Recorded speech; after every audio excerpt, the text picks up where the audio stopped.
Ito, kararating lang natin dito. Ginawa natin itong scissor lift. Yan. Gagawin natin matanggal yung insulation nya, yung ducting. Gagawin daw natin. Kasama natin yung team leader ko. Yan ang gagawin natin, na bakbak nung malakas ang hangin. Lapit natin ng konti.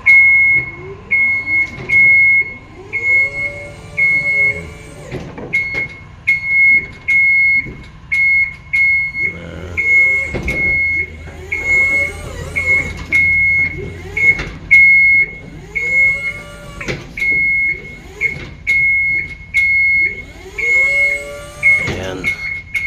Ito, gagamitan natin yan. Scissor lift.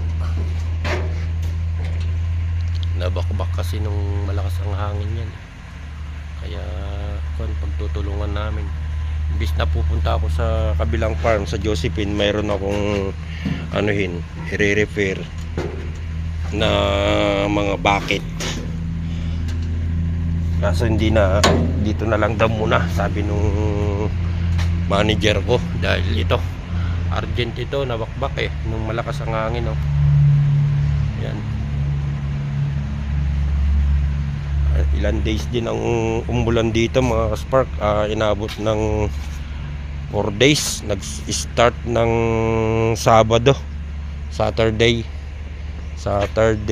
Sunday, Monday, Tuesday, 4 din araw. Ayan grabe sa lakas ng hangin mga kaspark. Yan ang napala. Ito ang gagawin natin. Wala na naman tayong welding ngayon. Ito, ang tawag dito mga kaibigan ay scissor lift.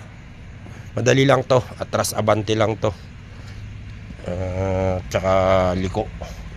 Basta na nyo na yan. Madali lang to mga spark. Matututunan nyo sa mga hindi pa naka-experience nito. Madali lang to. Atras abante lang naman to, tsaka liko. Ayan ang gagawin natin. Hintayin natin yung yung supervisor, yung team leader ko. Bakbakin namin daw yan ayun yung natira. Kasi nga papalitan na kami na rin daw magpapalit ng bago para hindi na raw nila iuupa. Kung tutuusin, dapat iuupa nila yan dahil Makati yan mga kaspark. Pero kaya naman, yan ang gagawin natin. Pero ewan ko kung kailan yan. Babakbakin lang yan, pero hindi pa alam kung kailan. Patayin muna natin. Ayan, para hindi sayang yung kuryente, ay yung battery, dahil 2 bars na lang. Yung trabaho ko ngayon, asan na kaya yun? Patay oras din. Kasi di ko alam kung may hanggang alas 5 kami ngayon. Alas 7 dapat, kaso wala pang harvest.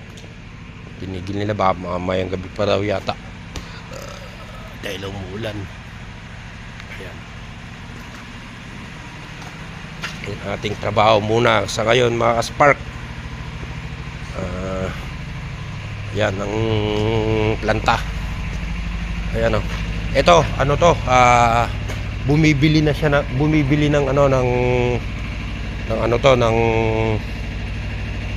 juice, yung katas ng grapes. Ayan, binibili nila. Ayan, 3 container yung niya, bit niya. Ayan binibili nila, tapos sila ang gagawa. Ayan na yung team leader ko. Ayan ang bibili nila. Ganyan. Yung iba bumibili lang sila dito mga kaspark. Binibili lang nila. Kaya ano yung mabilis lang maubos. Yung iba sila ang gumagawa ng ng wine, pero yung karamihan bumibili sila rito at ini-export din nila sa ibang bansa. Hanggang dito na lang muna mga ka-Spark ang ating video. See you next vlog na lang ulit. Paalam, ingat parati, at sa mga taga Middle East na OFW, doble ingat mga kababayan. Sana matigil na ang putukan, ang hidwaan, para back to normal na ang mga kapatidan nating OFW na nasa Middle East. Ingat na lang at see you na lang sa next video.